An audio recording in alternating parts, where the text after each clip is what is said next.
15 seconds of. Minutes are gonna run a little late, there was a computer glitch, so.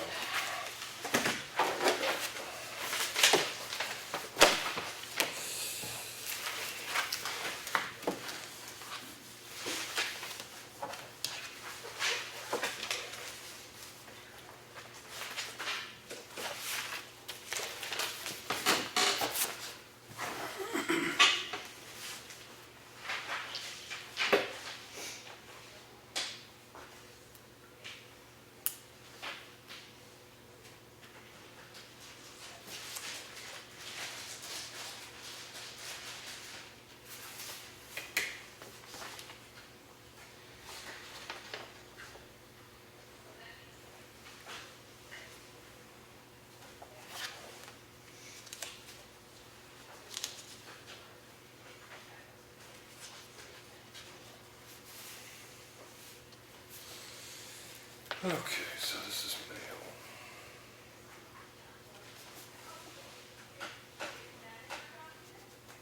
One, two.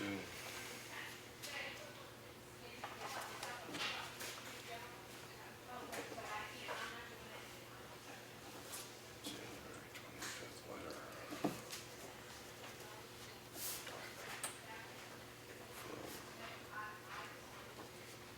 Let's see.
This is in signature, but it doesn't need a signature. Okay.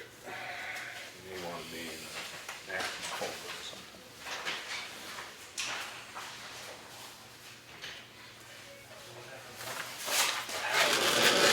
This action, right? It just actually belongs in here.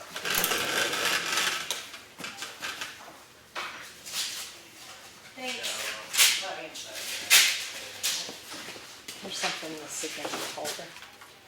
This is from the work session. Okay.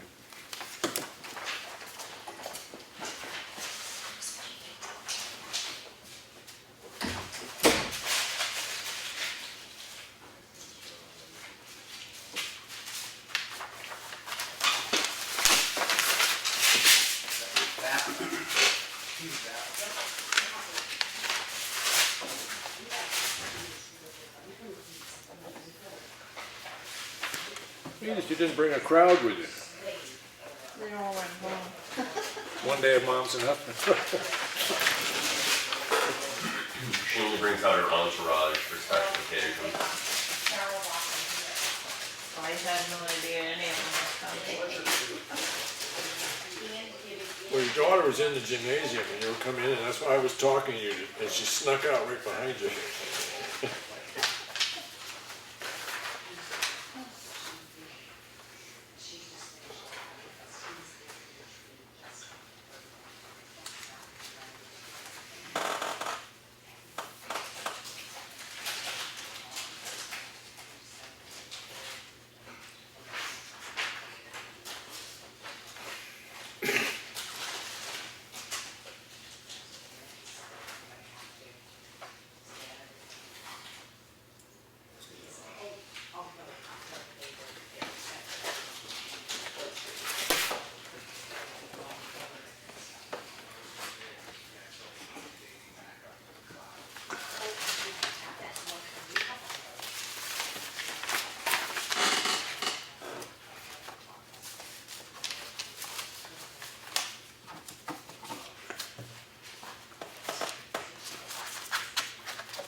I'm a terrible speller, okay, no question about it, all right, but look at this.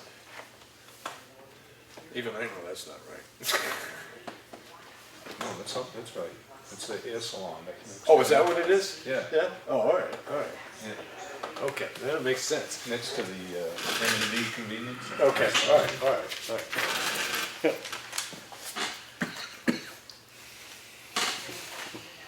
Damn. You know how often I catch a spelling error?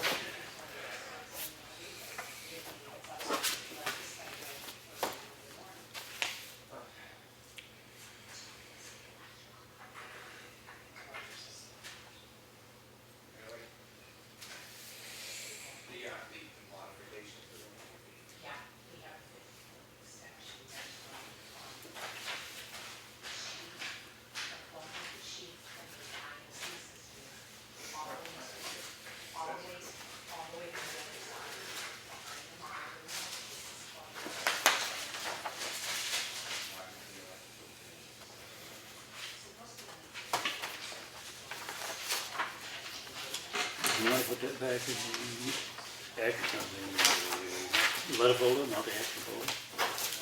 Well, I think it was actually meant to, Oh, was it? yeah, I would say it was meant to be in there, so. This is facility.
Do you have any, I'll just, I'll ask you once, do you have any problem with this? No. Okay. I just want to get it on the calendar. They just used it last week. This is the employee group wants to meet the 9th of March. I just want to know if it's okay with you, and I'll put it on the You calendar. mean you use it? Yeah, use this room. No. Okay.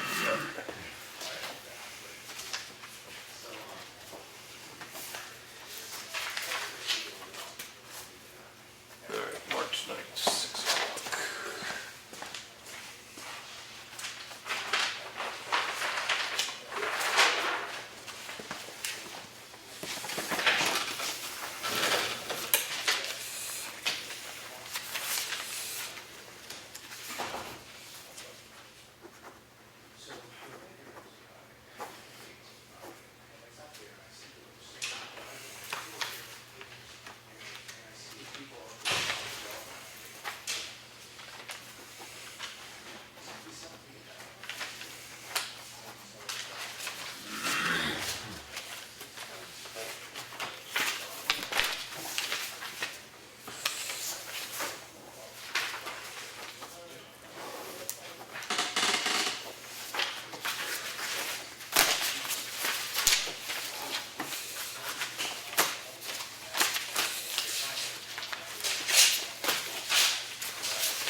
You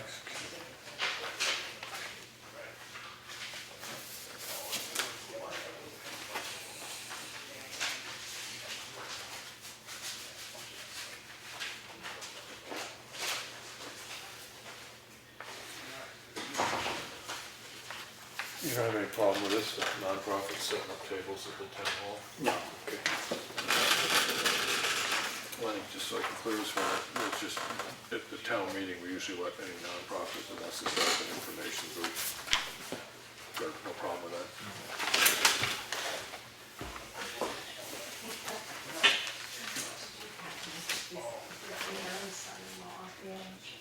Something left on the gold.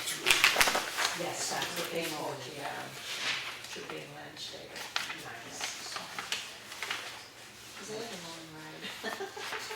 They were never sheet,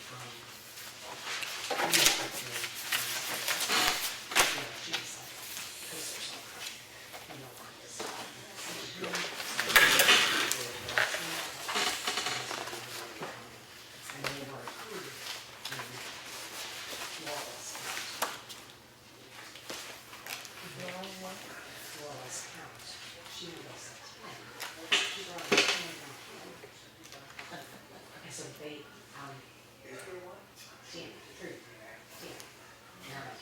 they weren't included in the count. They're the ones from Rhode Island, they're not just like that. So, I'll go up to the field and then Cheryle and Canada. Comeau, no. That's a mistake, right? Crazy, crazy, crazy.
Lenny, how you doing?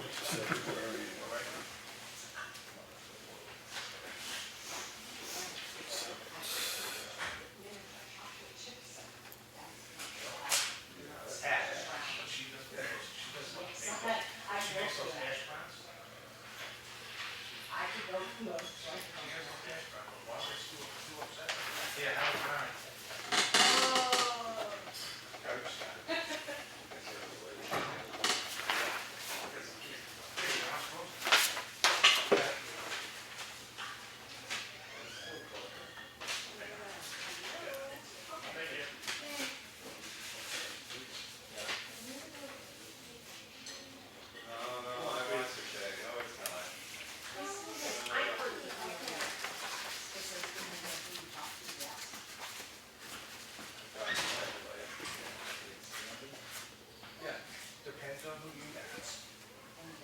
And then after that, yes, but you've got this.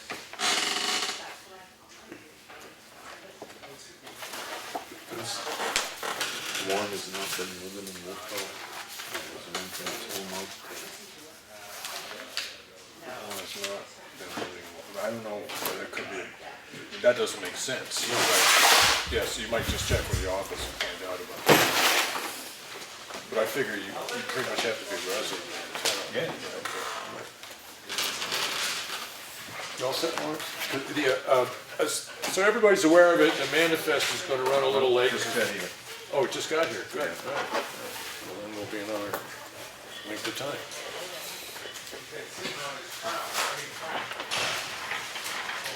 Henry, you didn't sign the minutes from that Tuesday, right, because you weren't here. Right.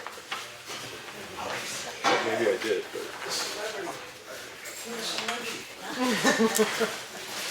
I found them acceptable. Yeah, but you weren't here though. These guys, they're tough on you. You have to watch out for them. Extra flights alone. What do you see your taxes next year? I have to add on the Yale money trust and just to put them all in for the dinner. Right, Ethan? I said, both of the flights and the Logan's probably this one. Wait till you see your tax bill next year. They have to add on the school so we have space to feed them all. My word. Yeah, my father's not a fan of these two, so thank God we don't live in Dr. North now.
Yeah, you can take the top one, leave the other two, because I got a reference to a couple of things.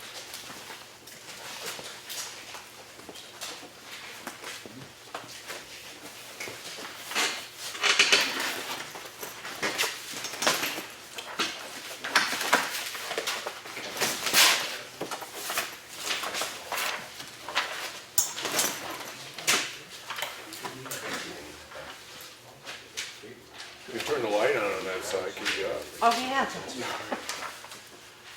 think there's plenty of light, as far as I can. Hey, okay. As far as I'm concerned, there is too. Do you need light on that side, gentlemen? Nah, let's save money, we're good. If I go blind, I'll just send it to them, though. Go right ahead.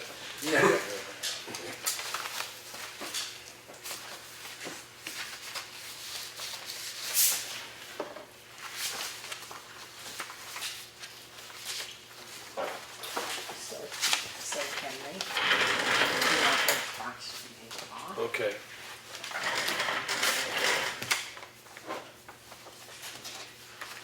Here, let me initial that. Okay.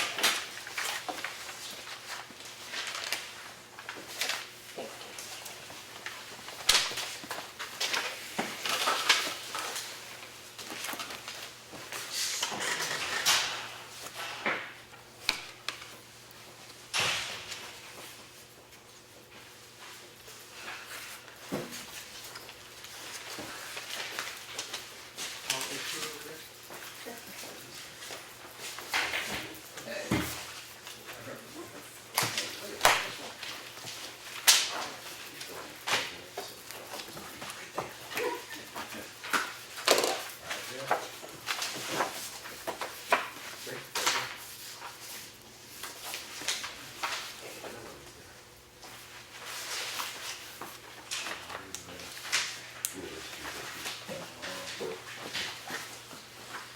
Thank you for helping last night. I appreciate it.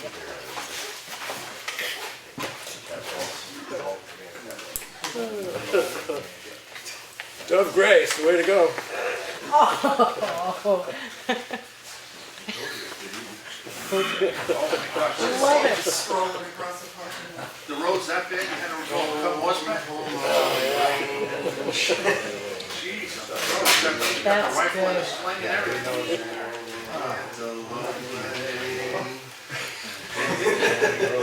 Henry, he's got the jacket Knocking on through. Tom, welcome to my world.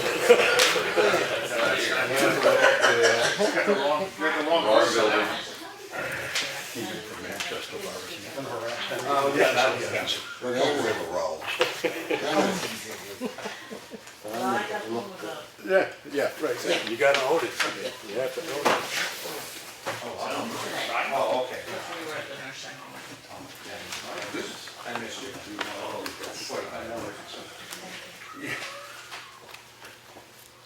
They wear leather. Just got back from Florida. Told me to went to bed night before you won't be tired next day. What's that? Told me to went to bed night before you won't be tired next day. You might be. No, you get up at 3 every morning. Down on that traffic coming around Portland. I just got back from Portland. Did you see this people in the house? You should have brought Jimmy, laid him across the table, chairs. I could do that. On purpose or accidentally? Well, that's gotta be on purpose. That flag. I had a doctor's appointment at Portland at 9 o'clock. I left the house at 7. I was 15 minutes late. The track, I just was inching along the side of the road. From going on, it was just above the dump. Yeah, it's hard to get out of there now, no?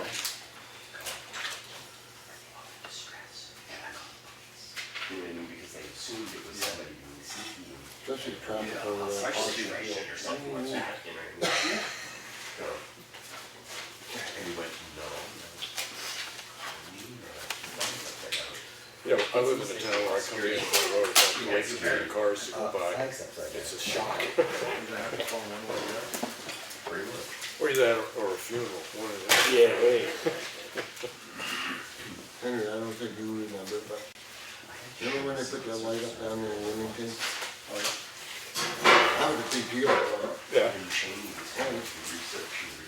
First weekend, all of us from Cornish to Parsonsville, we all had lunch, we had the family there. Oh my God. I can see it. So how many people got T-bone there before they put that stoplight up? A lot. A lot, yeah.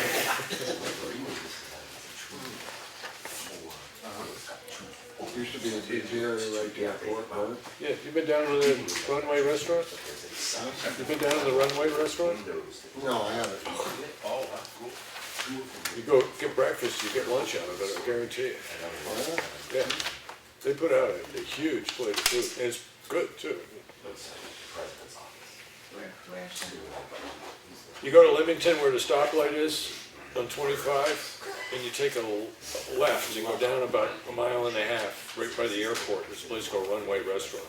They're breakfast and lunch only, but it's really, really good. I just don't like going down there and sit and watch the low flying aircraft. Yeah. Ain't a good sign.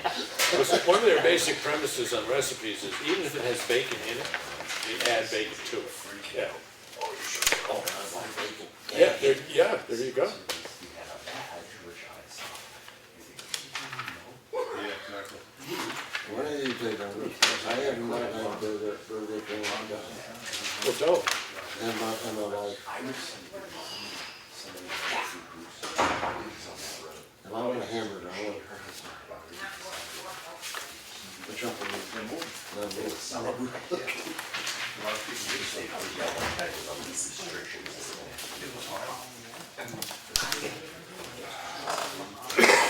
Anything jump out at you, Lenny? Yeah, no, Everything. I'll let you go through it. The two eagle eyes. If you wanna start, it's right there, I'll go through it after. I'll sign this thing here and then go through it. Well, we could just hold off on signing it for a bit until we get through public comment. Yeah, I just talked to you a couple of years back. Well, she's at the point. Meeting and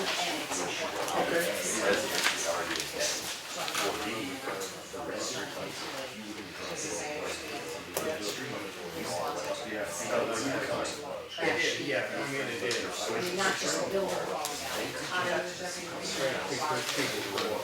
Don't get rid of it too easy for it to get. But yeah, it's what they say. Not anymore. Pretty cool. Do you? Yeah. Yeah, if you would, and then I'd be happy to show that down to there. Yeah, down to there. No, yeah. On, It's not really, it's not really side content. yeah, that's all. Yeah, please do. Oh, is it? They had to shut the whole street down, shut it off, or something, and the people couldn't get out. They were going over dockside. Yeah, they got this tool, this, Shoot. I don't blame them, actually. They delivered 20 gallons of fuel. Oh, okay, right. Oh, yeah.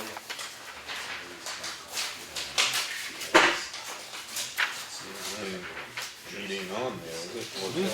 What's that? The heat's not on there, is it? Well, this is at, Lord's Hill. yeah. They put 20 gallons in. They must have been going by anyways.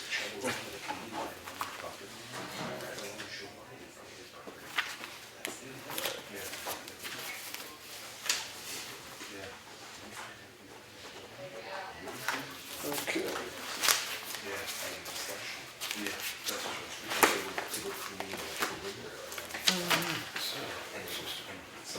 Pledge of Allegiance, folks.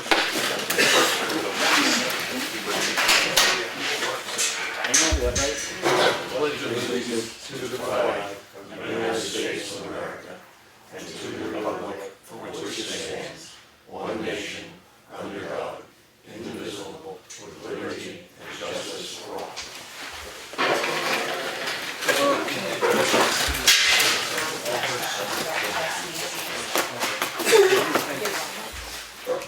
Okay, I would like to thank everybody for coming. We will I make a motion that we accept the minutes of the meeting of January 24th. No. 17th, I'm sorry, yeah, 17th. I have a problem with dates. I have a second from Lawrence. All those in favor? Aye. And I'm not because I wasn't there. And then we had a work session on January 26th. I motion that we accept the minutes as presented for the work session of January 26th. I'll second I that. have a second from Lawrence. Any discussion? Okay, all those in favor, say aye. Aye. Then we have a manifest this week of $78,137.88. I make a motion that we accept the manifest as presented. I'll second I have a that. second from Lawrence. Any discussion, Lee? No. All right, all those in favor? Aye. Okay. Now we get into public comment, and I haven't put this out recently, but please, if it's a question about a town employee or a vendor, please submit the question or concern to us in writing, and we will deal with it. Other than that, keep it polite and open up for public comment.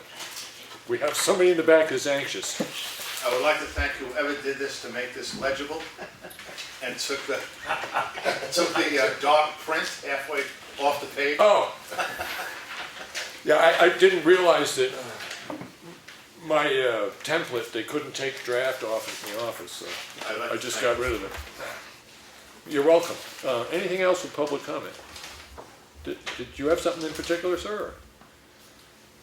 Yeah, oh, okay, good. All right, I just wanted to double check. Anything else? Anybody? Over there. I'm sorry, I did forget. So please mention your names for the minute taker and whether you're as a resident. Mike Cahalan. Hey, I know it was discussed about manufactured housing, something you and I and the zoning officer spoke a while back on, and I was curious if that issue that came up has been looked into with the trailer that moved into town, whether it meets the standards versus our zoning ordinance, section 801. I do know that the zoning enforcement officer checked with me about that, and she was like, how do you verify? And I said, if you have any question, it's the property owner's responsibility to verify it. But I haven't heard anything from her since. I don't know what's happened, what the follow-up on that was. I'm gonna say that was 4 weeks ago.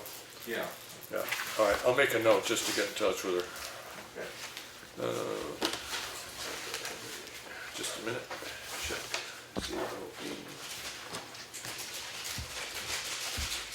That was the one up on Snow Road that you're, yeah, manufactured snow. Okay, I'll check with her on that. Thank you.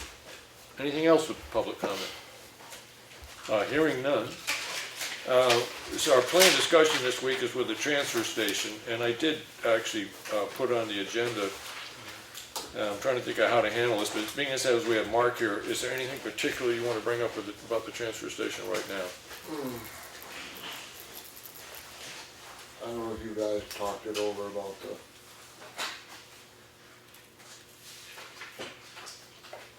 extra man or whatever. Well, that's kind of what we're gonna be discussing. I don't know what you're gonna, you know. Okay, but are any other issues at the transfer No. station that you're concerned No, with? no, good. So, any problem with sand and all that kind of stuff? That was sort of the last thing that got mentioned. The abuse of using town-owned sand. No, that's all cleared up. That's Okay. all been taken care of. Okay, all right. People have been good about it. All right. I mean, outside that, I mean, you know, Do you feel that we should talk to the contractor about plowing of the transfer station and sanding of the transfer station? standing ain't too bad. I mean, do you think that we should instruct the contractor to contact you They should come, yeah. when They they're, should. when they're doing that? Yeah. I mean, you know, Mark, what number do you want them to get in touch with you at? my home number. Oh, you want to write it down here as opposed to putting it out to the Say- world? No, Huh? I'll give it to you. Okay, okay. So I'll get in touch with our Winter Roads guy and have him just make a call to you to get the communication started, okay? Yeah. I have, oh, guy, contact Mark. So if they call the office, they could get Mark's number there? Yep. Okay, all right, good. Where's the transfer station when I'm open? Right. Well, the thing is, you know, sometimes you need to get a can out, it's not sanded, if they just get I in touch with you. call them, I usually call them up, Yeah, which they come right out and they did it. But, well, it's just better if they contact you, because you know when a can needs to be taken out, and if it needs to be sanded before, in order for the truck to get to it. then we get the last one. The plow is a little, Okay. you know, So, I think just have the contractor contact Matt, Yeah, and see what Matt. yeah, needs. anytime that they're out plowing the roads anyways, just give the transfer station management a call and see whether or not there's yeah, a you should, you particular. know, Yeah, you okay. check in when you see what, you know, if I need any. Okay. All right, and I will bring this up now, it is in the agenda, but it's just the logic behind not funding replacement labor at the transfer station. That decision was made, 13,000 roughly was taken out of the budget, because we have an employee there that is no longer working for us because he retired, and we took $13,000 out of the budget, and at a selectmen's meeting I was not at, the decision was made not to replace that labor, and I'm just asking the two of you what the logic behind not replacing that position is, because I really don't understand.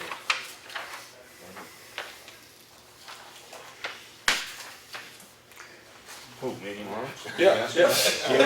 You have a comment on You just that, said Matt? you too, I didn't know. Yeah, no, my other two slides, I just don't know what the logic was behind not replacing that position. I don't think it's needed, actually. Okay, do you understand what percentage of man hours at the transfer station have we just lost? I mean, by not replacing that position, how many hours have we cut out of the transfer station? I couldn't tell you without Yeah. looking, but. Not really much. It's 30%. 30% of the man hours. Currently, I have we have a transfer station in Effingham that I've received one complaint of in 5 years as a selectman. When I go down to the transfer station, I find people, but not even that, they come up to me all the time and say, our transfer station is neat, it's tidy, it's the cleanest place in town, these guys are doing a wonderful job. That's represented by the amount of work we put into that transfer station. And we have just cut 30% of the annual man hours that are applied to that transfer station by the staff. We just cut 30% of those out of the budget. Yeah, the thing is when people go to the transfer station, these guys have been doing a good job, and they expect these guys to go and help them unload their trash that they take. Well, these people need to unload their own trash. We don't need to hire somebody to help them unload it. Yeah, if it's an elderly lady, yes, Mark, definitely we go out and unload that trash. So you think it's So I think we can cut that without making any difference in the appearance of the transfer station, in the way it's operating? Yeah. All right, we currently have one full-time employee, 2 part-time employees, one of them who has an agreement with the town that basically doesn't work Sundays. If one person gets sick, we could be down to the point where there's only one person available to open that transfer station, which is against OSHA rules. We have emergency switches on our compactors and stuff like that. I personally believe that cutting that position out is pretty short-sighted. It represents about $13,000 worth of salary in a year, which is under a half a cent on the tax rate. And this is one organization in town that we receive no complaints on. We receive nothing but compliments on it. I just don't see the sense in cutting that position. Well, when Herb was sick, he was out almost all summer, ran on 3 people just fine. All right, Mark? Okay, Go ahead. okay, I'm planning, I'm gonna be taking some time. I haven't took any time ever since I've basically been there. My wife would like to go out and see her family, which she hasn't seen since her father died for 5 years. I might want to take maybe a week, 2 weeks off. Now, one of them guys gets sick. One's gonna be there by herself Sunday morning, by herself. Then one goes to church. One way to look at it. Hire a guy just to cover, you know, when we need him. Come in. First, like shoveling snow or something, just come in for a few hours, help shovel snow, go home. You know what I'm saying? What would that harm? Well, nothing, this is just a question that was asked to you that you felt you could run the transfer station on your own.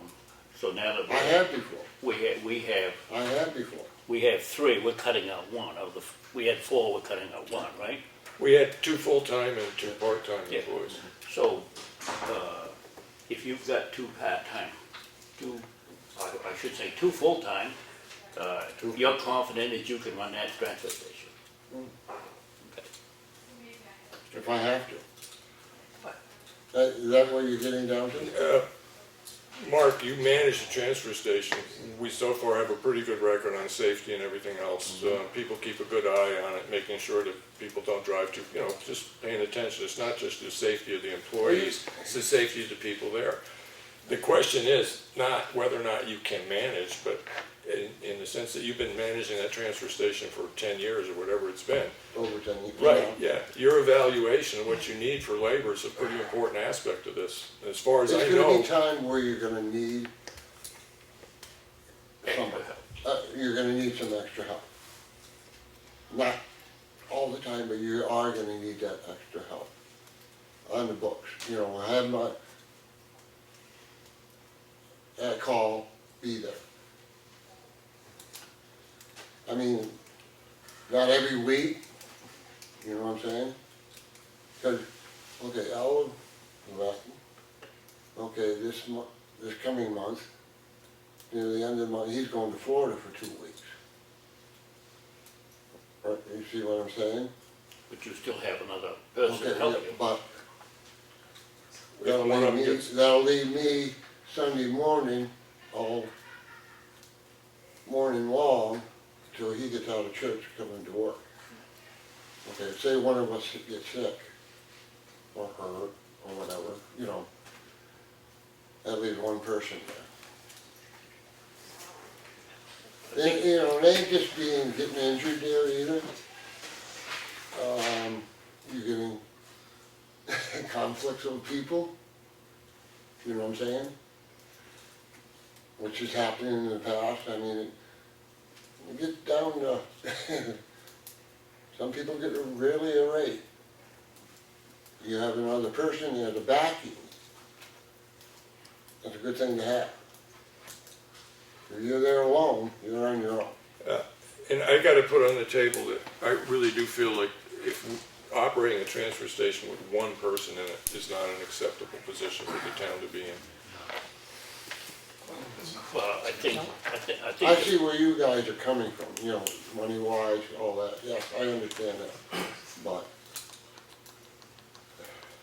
So as it currently stands, the amount of money that we have in the budget, as I understand it, is enough to cover 3 employees, 2 part-timers and 1 full-time employee. Mark is putting a recommendation on the table right now, is that we at least put enough money in there to pay for another part-time employee. Part-time or an on-call employee? Well, that's, I'd consider part-time, you could say a per diem employee, but for the Yeah. beginning, you've gotta figure that he needs to work there a little bit in the beginning on a fairly regular basis, so he knows how still, to do the you know, job. he'll have to go to Concord and do his training, right? He has to go take his test, okay, and he has to work under us over there for a period of time to get the procedure all down.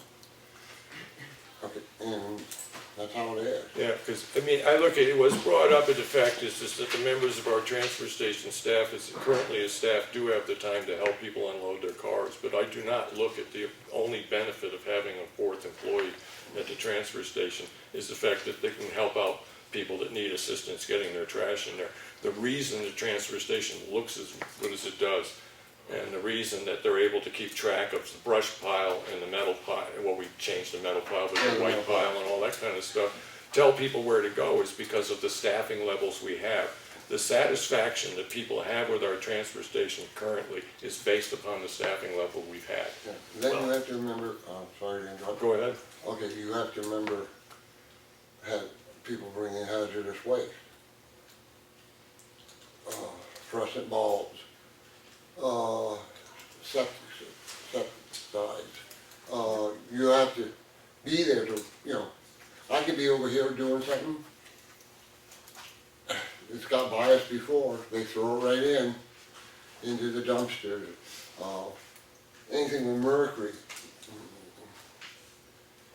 we ain't supposed to take, bottom line. I mean, these people, you know, you have to know, and have to have an extra set of eyes. 4 eyes are better than 2. I agree with that. I just think that once people get familiar with where everything goes, that they know where metal goes in the metal bin and everything else. Yes, once in a while you get a new person that comes in and he doesn't know where to go with anything. Yes, that's true. Yeah, he has to learn, you know, all the little things. Because as it stands right now, I mean, I did ask Claudia sort of the breakdown on this, and there's a very rough calculation how you can figure out $1,000 represents X percentage of a cent on the tax basis. And taking 13, basically it was, I'm gonna call it $14,000, it was 13 in medium change. 13,000 is the salary we've paid so far to the employee that's no longer with us, no longer working with us. But if we replace that entire salary, it's 1/8 of a cent per 1,000 is what it costs the town to have that 4th employee at the transfer station. And I look at the value of what's added, and now whether or not we sit back and get another full-time employee, or we decide, well, if the figure before was 13, if we said 7,500, that's about a half-time employee, it's another half an employee. But it does allow Mark a certain degree of latitude when he's scheduling out who's gonna be working on what days, because people know they have an operation or they're gonna take a vacation and stuff like that. So I think having a fourth person on call is essential. But if we want to drop it down from a full-time employee to a part-time employee, apparently Mark thinks that that would work out. Okay, the only other, like, one of my employees, they bought a condominium in Florida. Okay, you know, you own a piece of rock, you're gonna go down for the winter. He said, I might be, he said, ain't sure, I might be taking 2 months off, maybe 3 months off. We're eliminating a man right there. If we had 3, that's down to 2. Well, Then I, if somebody gets sick, that's down to 1. Or her. I think if somebody's gonna take 2 or 3 months off, we need to hire a new person. Well, I mean, Take that there's job. a certain part about having That's the what- responsibilities of yeah, having a that's job. what And I agree with you on that, Lawrence. There's certain responsibilities. You have a job. If you need to change your lifestyle and you can't hold the job, you don't hold the job. But, you know, that's a that's a reason somebody may leave, but that's a reason they need to think about whether or not they can hold a job. If that's the case, we could replace that position, but it still leaves us with 3 instead of 4 people to Well, take. I guess let's ask Mike, do you think you're all set with 3, or do you think you need 4? I think we need a stamp, if somebody's out for any reason, Okay, you've got 3 people, if somebody's out, you still leave you with 2. 2. What happened, one of them, okay, I get hurt, they get sick, you're down to 1. No, you see what I'm saying? I know what you're saying, but that's a pretty far-fetched. What do you mean by far-fetched? Well, It's the like fact you that you're gonna be sick and this guy's gonna be sick at the same time, it's, Can I ask you a question? Yes or no? okay. When you leave here tonight, you pull out on that road, you're on your way home, can you tell me you ain't gonna get in an accident? You will. No, but, No, no. You see what I'm saying? You're very true with what you're saying, Yeah. but if I get an accident, then I'm not gonna be employed by whoever. But what gonna I'm be saying, there though, 6 months either. there's no, well, I'm answering You know. your question, there's no guarantee, No, that's true, yeah. right? But, Yeah, and There's as no it stands, guarantee. no. and the other issue that we do have is the employee that's left us was a full-time employee. Yeah, And what we have now is 1 full-time employee and 2 part-time employees. And basically, we're set up in a position now where we constantly have 2 people there. and I have to really pin down that one person. I don't know if he's gonna take a month off or 2 months, you know what I'm saying? I'm gonna have to sit down and say, hey, look, I have to know up front what your plans are. Well, I mean, I can't say I'll tell you something I don't know. The unknown, I don't know.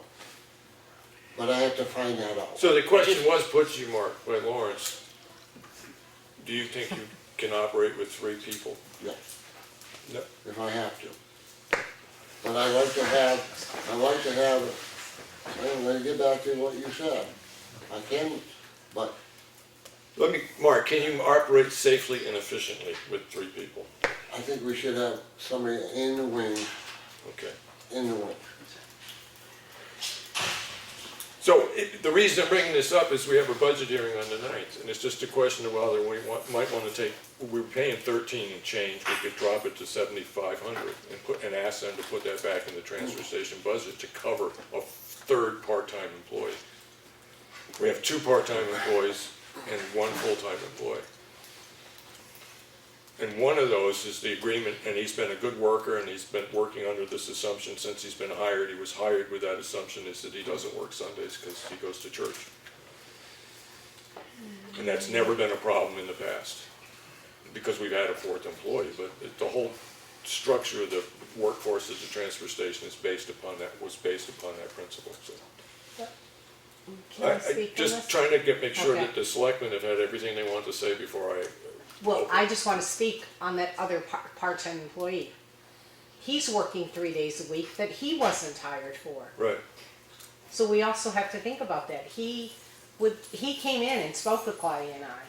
you know, eventually he's looking to be cut down his 2 days a week. Right. Because he was hired, we're talking about both Bill and Al. Right, They were both hired for 2 days a week. yeah, cause the one thing. Actually, I think Al was initially hired for I 1 I day. don't know, I was on vacation when these guys were hired. You know, all I know is right now is the structure I that was in the exists, hospital. the structure that has existed in the past has worked. And when I asked the question of my other two selectmen who decided not to fund that position, is how much money is involved, you didn't know. So you make how do you make a decision on whether or not to hire back somebody that's retired out of our workforce when you don't even know how much money they're getting paid? If it's strictly based on the fact that you don't like to go down there and see our employees helping a person that needs assistance, or maybe somebody that, in my estimation, wouldn't need assistance being said helped. that. Okay, well, it was said at this table. I just don't understand the logic where this wasn't discussed. The money wasn't discussed. It was just the position, apparently, that was discussed, and what it represents to a taxpayer. In the one part of town the one service that the town offers to the people that pay taxes for that service that really has received 0 complaints in 5 years. None. It gets nothing but compliments. Operating the way it's been operating. We've never had a concern at a town meeting on the budget request for the transfer station. I've had one person come in here and mention the fact, why do we have 4 employees? When what we actually had was 2 full-time and 1 part-time, or 2 part-time, which represents 3 employees if you look at it that way in the sense of hours per week. So, you know, at this point, we need to make a decision whether or not you want to continue to completely unfund that position, or do you want to maybe at least put enough money in to pick up another part-time. The thing is the town of Freedom has one dump attendant. Yeah. He does the whole thing. The town of Freedom is a lot bigger town we are, especially in the summertime. Yeah. So if we've got 3 employees at the dump, I think we have sufficient number of employees at the transfer station. That's my opinion. So you wouldn't be for putting in any money to No, establish? I don't see it. No. Okay, Lenny? You do have 2 at Freedom. One stand-in for company. Okay, so No, Lenny, what do you? But Cubby's there, just, But they have Yeah. basically 2 on the books. They do have 2 on the books. You see what I'm saying? well, I mean, I see Lawrence's point. I think oh, I see Lawrence I point too, think but, it works with 3, Yeah. but if you think you wanna take some time off and others wanna take time off, you get it, yeah, we do have to cover for that. yeah, we have So- to, you know, I mean, you can't leave it there. We don't need another full-timer, but, you know, maybe, you know, an on-call. Yeah, So Yeah. so in the sense that if we were, and I'm rounding this to a moderately even number, $13,000. Do you Yeah. essentially want to replace about half of that amount? Yeah, go for half of it. And Okay. Just do, to be All right. basically an on-call position. Okay, and then there will be a training period. I mean, he has to be there, cause he has to run the road covered, run the compactor. Well, the reason- There is a training Yeah. period. yeah, I mean, that's the reason I bring it There'll up, be a training is that period, there you will have be to clocked learn. hours scheduled in the beginning. Okay, all right? Okay. Yeah, that's, you know, Well, I guess the next question I'll ask Matt, have you ever used 4 at one time? no. No. Not So 4. let's not beat this to death here, let's make a decision. We're gonna have 3 employees, or we're gonna have 4, with the 4th one being Well, just let's put it this way, part-time. 1 full-time, 3 part-time, or 1 full-time, 2 part-time. That's the way I'd look at it. I'm satisfied with 3. I think we got plenty of, with 3. Yeah, I think it can work with 3, but it don't give you any coverage. You know, like Max says, if somebody wants to go on vacation, or You got another 3 guy gets employees, sick or still have something. 2 there. Yeah, but if, They're not always available. They are part-time employees. These are people that have not had, that they've been working a set amount of hours, and what we're asking them now is to increase their hours. Because they may have to come in and cover a shift they normally wouldn't have been there for. What time that other employees taking his vacation. So, You know, well, they- it stands- It's hours for him. You think three's enough, Lenny? Do you think I'd four? go with the part-time, if Mark figures he needs a part-timer there, just put on call Just to, in case that something, That's right. Okay, 'cause Yeah, that's fine if you can find somebody that will do that for just that yeah. small amount of time. Well, that's I'll fine. explain to you. You have an excavation job tomorrow. You need a laborer. I don't need them full-time, but I just need them to dig a hole or whatever. Hey, he's on call. Hey, man, he comes out it another day. I mean, you worked construction a long time. We had them a lot, all the time. Little part-timers come in. They didn't work full-time. That's what I say. Yeah. all right, well, as it stands right now, there's two people in favor, I mean, I've been in favor of replacing the hours that were lost by that employee, but I've got Lenny's, selectman, Espie is saying, go with Mark's suggestion of another, third part-time person. Lawrence wants to keep it at 3. The reason that this is important is when we get to the budget hearing, I'd like to give a heads up to the budget committee, let them know that there's a request to add, at this point, half the salary that we are no longer paying, whatever that comes out to, it'll be Just one more 75 and change. Just one more. You have to remember, when I got back to work out of the hospital, I had a whole new crew. Yeah. I didn't know any of them. I didn't know, okay. I mean, I didn't know any of them. I'm only working this day now, okay. All right, so, Mark, as it stands right now, we'll get in touch, if there's an agreement, Lenny, I mean, we'd make it a motion. I just wanted, you know. I make a motion I that- didn't know any of them. I will make a And I motion. didn't know what the hiring procedure was for any of them. people. Right, okay. But I will make a motion that we inform the budget committee that the selectmen are gonna request an addition of half the salary of the retired employee at the transfer station. I'm just not listing a number now, but it'll be half the salary that that person was paid. And then that'll boil down, it runs out at about $10.25 an hour, I think was the starting wage or something like that. So we can just figure out how many hours that would end up being for you, stuff like that. And then you can figure that into the schedule. So, that's the motion, is there a second? second, Second, okay, any other discussion?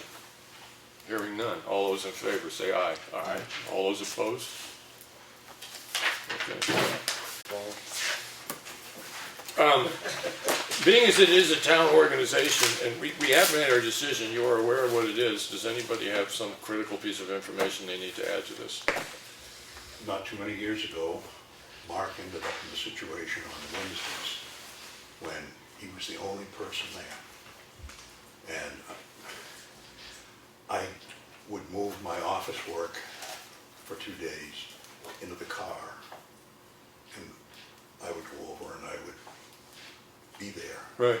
just in case he fell in after he pushed the button, and I'd know which one he fell in. Right.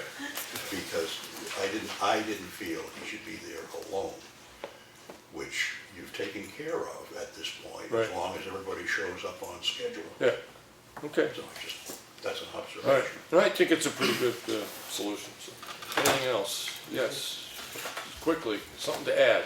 Yeah, like Alan, I just wanted to point out, as you say, whether or not it's the attendant's job to help the people dispose of the trash, I get that. But years ago, we had a picture of those compactors going in that had a little knee wall and they were recessed down. That didn't happen in construction. So we're climbing on pallets, whether they're ice days or snow days. Sooner or later, we're probably going to have an incident where somebody gets hurt. So I think the consideration that you guys just did from one end of the compactors to the other on one side, and never even address that biggest safety issue we have on any town property that's right there. You should take that into consideration until that gets addressed, because these guys are probably taking the risk that some other people might get hurt and open the town up for some liability because of that situation. Okay. And that OSHA hasn't come in and pointed that out to us yet. It's kind of amazing. Okay, thank you. Anything else? Yes. The other thing I'll point out is the board discussed last year the idea of possibly increasing fees, changing what types of materials are and are not accepted. And a point was raised at the time that once that person is driven in there with that truck loaded with whatever, getting them out, not gonna happen.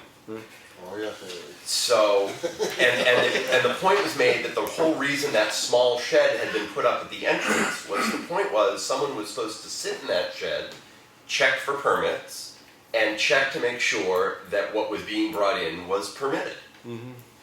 If you cut yourself down to potentially only 2 people, and one of them, and you all decide that one of them needs to be sitting in that shed, you're leaving somebody down by those compactors alone. Okay, Every single time. thank you. Can I just bring that up? Okay. The shed is a great idea. It is. It's good. If the people apply to it. You know how long I worked up there. I don't know how many times I had to jump out of people's way. They would not stop. Then when they get down below, we had walkie-talkies. So, The people that went, let me just say, the people didn't listen, answer the walkie-talkie. Then you try to scream down below, nothing. Now when they come down, if they have a load that is not acceptable, I got them right there.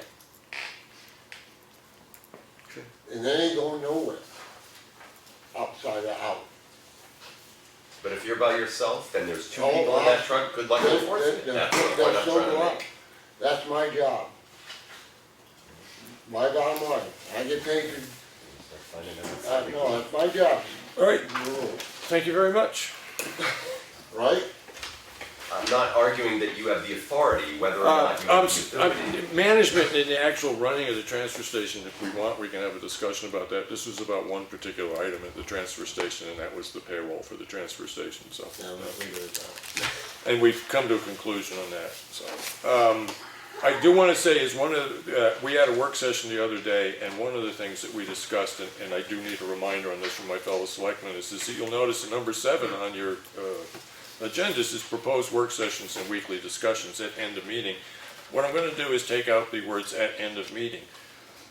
It was discussed by the selectmen, and it might be a good idea to have occasional work sessions. Like we have a procurement policy that just got back from the attorney, really want to go over it and stuff like that. And some of our meetings run long, so to do a work session starting at 8 o'clock at night when you're trying to do that isn't the best idea, and it would be setting up another work session. I gotta admit to being a little leery of work sessions because it could be perceived that you're trying to do stuff on a time when people can't come in. So it was discussed by the selectmen and kind of accepted is that the policy will be is that we may hold work sessions, but we will describe those work sessions and set up a time and a date at a selectmen's meeting. So when I get to number 7, which is where I am right now, as I'll poll the other selectmen and say, okay, we have these issues on the table right now. Do you want to work on them tonight after the meeting, or do we want to do that and set up a work session for next Tuesday at 1 o'clock in the afternoon? We did have a discussion about that, and I apologize to my selectmen because I wasted a bunch of their time today by not posting something. But it was decided that most work sessions we try to set up for Tuesday, so it's at least the same day of the week, and usually at 1 o'clock. And that gives us enough time if during the work session we get done, we can go home and have a little snack and then come back to the regular meeting. But the policy will be to always attempt to reference any work session that we're going to have in the coming week at a selectmen's meeting. So I do know that we have the procurement policy. We got a copy of that. And we're also looking at doing a little bit of a rewrite on the road maintenance Summer road contract. contract, yes. Yeah. And that we did some work on last week. We'll probably, hopefully tonight, go over the edits that we did and see which one we want to accept. I'm assuming that the procurement policy, in a sense, read over it this week, get together next week at 1 o'clock and start saying what we agree with and don't agree with in the procurement policy. I just feel that we should have a work session every week until we get caught up. We need to do the mowing contract, the plowing contract, the summer contract, Yeah. and this procurement policy. Yeah. So until we get all these things caught up, I think we ought to have a work session every Yeah, week. so you figure next week, look at the procurement policy and the possibility of, because we might do a couple more edits on the road maintenance contract. So Right. next week at 1 o'clock, there'll be 2 items on our agenda. The possibility of a final edit to the, or acceptance of edits to the contract, and then the procurement policy. We'll start working on the procurement policy. Yeah, or we can, we've stated the contracts that we need to go over, so if we get done with one of them, and we can have time enough to go on to one of the others. Yeah, Go on well, to the I other. gotta figure, I think the procurement policy will take a couple hours for us to read through and look at where we're concerned and what we think isn't covered. And then the next week after that, we start looking at, you said the winter road contract needs to be redone, town mowing, and we've got the snow shoveling contract. That's right, yeah, there's another Right. one, yes. So just, I'll get those things on the agenda for possible work sessions, and they'll be in number 7, and then at the meeting, we just sit back and say, okay, next week, we're gonna talk about this. And the reason we wanna be specific about that is that at work sessions, you can only really discuss what it is that you have posted for.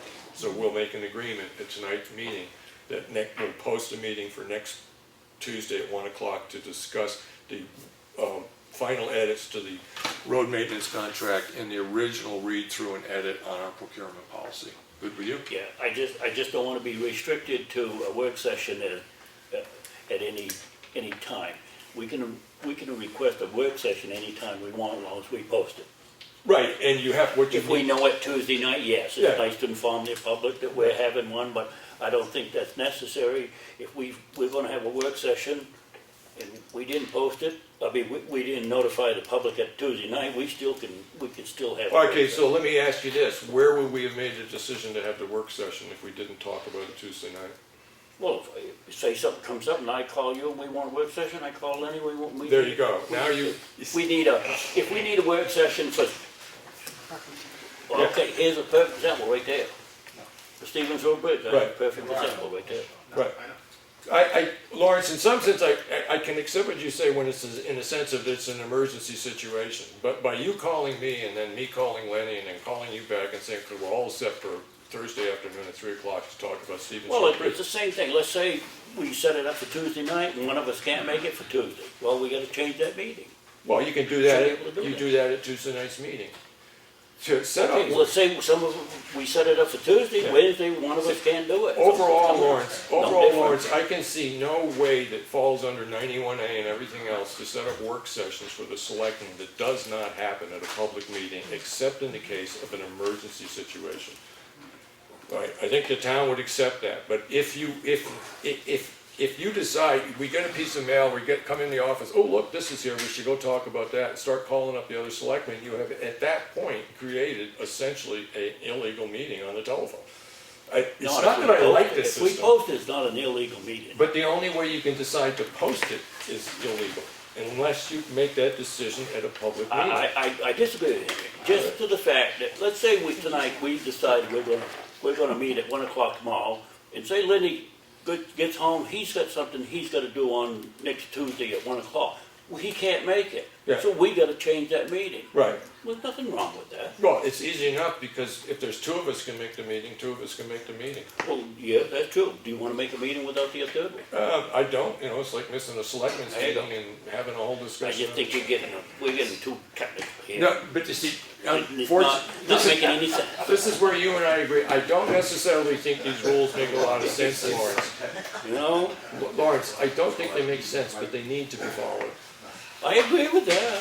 Okay, and so then the only way you can Jesus, set up. if it's a work session, it's a work session, as long as we post it, that's our commitment that we have to make. Okay, so we post a meeting that no one knows about because it was not referenced at the public meeting. Somebody looks at the posting and they come to a selectmen's meeting and say, when did you make the decision to have that meeting? When did you have that vote to have the meeting? It's posted right on our website, posted right on the front door. No, that's the posting.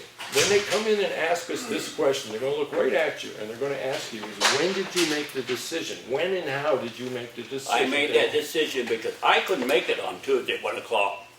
Or Henry couldn't make it on 1 o'clock. Or Lenny couldn't make it.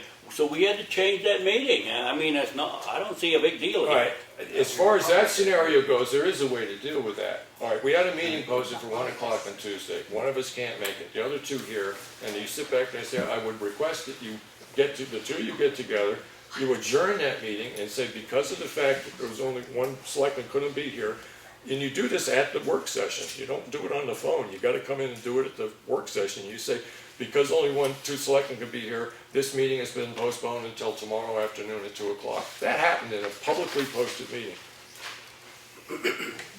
Okay, Henry. Just like today, we were supposed to meet at 1 o'clock. I screwed You up. forgot to post that. Yeah, Not a big deal, you know? You forgot to post it, fine, we come in, you forgot to post it, we went home. yeah. Not a big deal, I mean, we're trying to make something Yeah, but that's a out of different- something that's nothing. That's a different scenario. When somebody comes in and asks you this question, all right, no one heard about this, it was never referenced at a public meeting. You held a work session on February 17th. When did you make that decision? That's what I'm saying right now. We're gonna have a work session every week until we get caught up. No, we'll discuss whether we need a work session. Chances are we're gonna need them, but that's what this is, rate number 7. Okay, well, that's your opinion. Lenny has an opinion over here. Yeah, I think we need work sessions. But this, Lenny, that's not the question. It's the process by which you establish when and where they're gonna happen. I don't have a problem with doing it in an open meeting, but Okay, if that's the rule, that's the rule. okay. So no, it's I wanna between know, us. you're done with me? Oh, I'm sorry, Mark. That's all I wanna know. Yeah, I'm done with you, Mark. Okay, thank you. You done with it, Lawrence? Yes. Yeah, thank you, Lawrence. Okay. Oh, and by the way, you're doing a good job at Yeah, we ought to give you an award. Yeah, I'll make a plaque. All right, we can do that. So at this point, Tuesday, 1 o'clock, get together, we'll talk about procurement policy, and then there's a possibility tonight we'll finish up the draft on the summer road contract, but we may have 1 or 2 other things we need to talk about. If we get that far, Yeah, Henry. okay, all right, so moving along, roads and bridges, Ekman Engineering, they did conduct, as far as I know, they did conduct a core testing at both sides of the 2 bridges that are being questioned.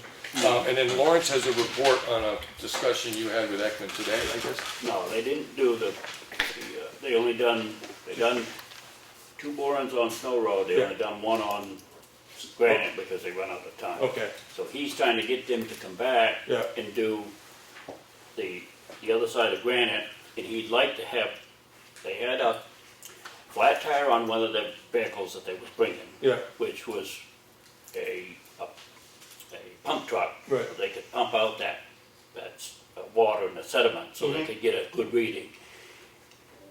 They done the boring, but they didn't get a good reading because they got down into that sand and water, and when they pulled their drill out, it all filled up. Right. So they couldn't get a very good reading. So he wants to come back and do another testing on the Snow Road.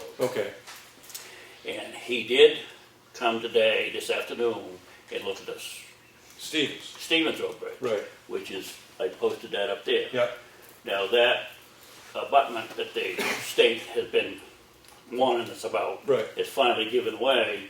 Now that's eaten away underneath the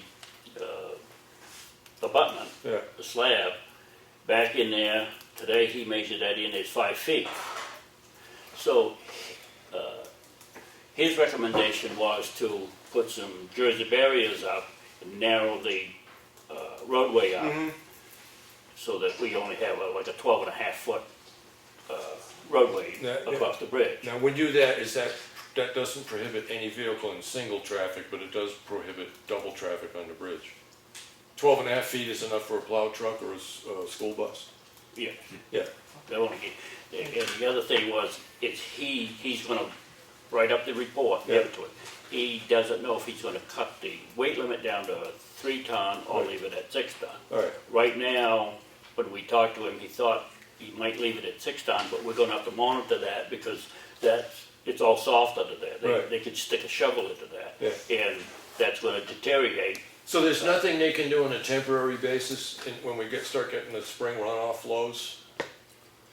Just throw ripper, I mean, I understand that we're gonna do work on that bridge, and anything we dump in there now, we have to pay to take out later, but is there anything we can do to? He did mention about putting the fabric in there and putting some stone in there, Okay, but it's almost like a waste of time. okay, Because it's gonna keep deteriorating. Right. And you can't tell but by that picture, but there is a hole that goes right in underneath that abutment. right, Not the abutment, but the slab. Okay. So eventually that's gonna break off. right, so he's gonna submit a report to us, but his basic recommendation is to cut the road down to single lane traffic. That's what he said today. Yes. Okay, so we should look into, you agree with that assessment? Yes, well, he's an engineer. Yeah, You know, okay, I yeah. mean, he's gonna be the one who puts his stamp on it. Right. So, Now, do you know anything about ordering Jersey barriers, or? well, you can get Jersey barrier from Coleman and Espie there. So we would have our road guy, current road guy contract holder go get that? Right. And place it? Does he have the equipment to place it too? Oh, yeah. He does, okay. Oh, yeah. All right, so, do you know how many barriers you need? Well, he just estimated 85 feet. So you want to run past both ends of the bridge, Well, there's a railing that goes on each side, so Yeah. you get beyond the railing before you turn them and then out. we need 2 stop signs. Well, no, I don't. We're dealing with human beings here. I don't need, we need a stop sign, but we need a sign that says one lane bridge. Yeah, On the end of that. okay. One lane bridge. I think, One lane? I think I have one sign that says one lane, I don't know if I have two or not. Two, But okay. if I don't, I'll look tomorrow, if I don't, then we can order up. Okay, so between you two, you happy enough following through on this, the Jersey barriers and the right signage? Yes. Okay, all right, good. Okay, thanks for that, Lawrence. And I'm glad you got up today, that was nice. And so everybody's aware of it, this is Ekman Engineering, the firm that we started to deal with on engineering problems and concerns and stuff like that, so. And the work being done on, for the core drilling is so that we get a better idea of what we have to have. Yeah, he footings and stuff. said that he could work with what they have, but he'd like to see them go down a little Okay. deeper and make sure that they're not in clay. Yeah, because we wouldn't get in any trouble if we built a bridge and it didn't work, you know, so. Well, that'd be up to the engineer. Yeah, okay. But Mr. Chairman, Yes. I would like to ask Mr. Edwards a question, because I need to know, I've been in touch numerous times with the Governor Wentworth School District, their transportation department, because they've called, heard that we were doing things to the bridge and so on and so forth. You're saying that, I think both of you were saying that you're confident in saying that a school bus can get through there with no issues, because I want to, please. if they close it down to 3 ton, then No, no. Right, But we won't know that until he gives us our report. okay. He thought today that he'd leave it at the 6 ton, but if that deteriorates anymore, we'll definitely cut that to 3 ton, and the school bus won't. And that's something that as we And get in in, fact, if it deteriorates any amount, we'll have to close the road.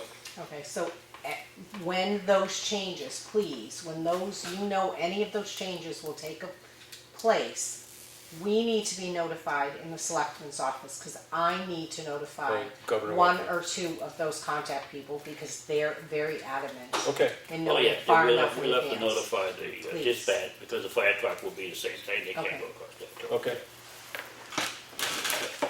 All right. All right. Okay, it's just about Stevens Road? Okay, yeah. Jenny, I would just like to thank the 4 know-it-alls in town on Stevens Road. That should have been done last fall. Now they're costing us even more money in the legal expenses, and this is crap. Okay. Anything else? I'm assuming obviously if it was cut down to 1 lane, there'd also be signage, as, you know what I mean? That was the 1-lane bridge ahead sign we talked about. Oh, I'm sorry. Okay.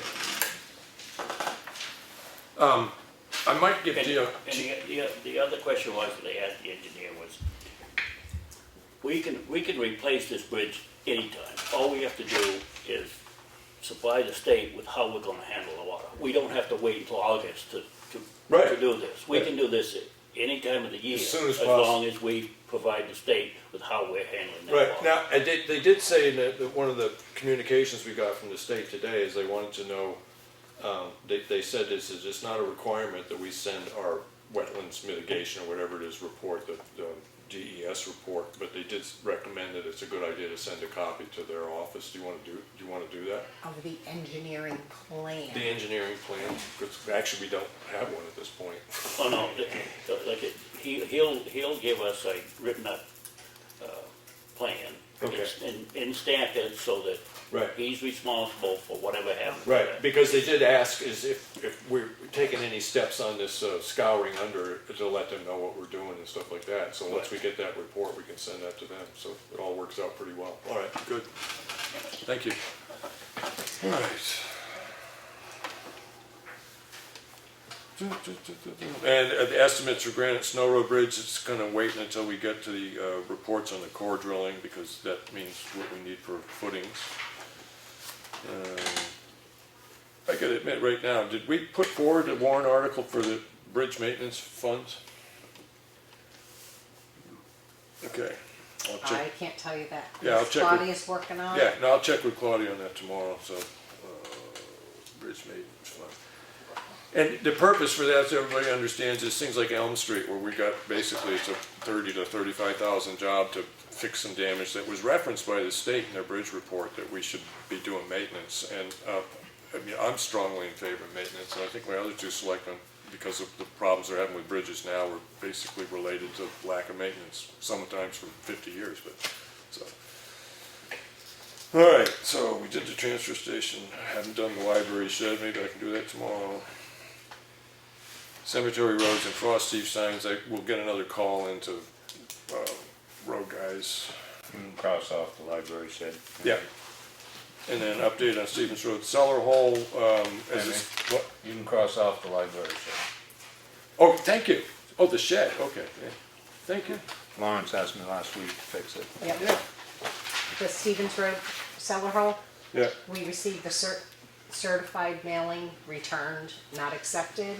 So our next step would be, just like we had to do for the home on Okay. 153, is between Claudia and I, we'll do up the notices that need to be placed Right. around the structure Right. and put the ad in the notice. in right, and then we put up the fencing to protect the cellar hole, and any costs incurred can be put as a lien owner on the does, property? correct. Right, okay, you understood?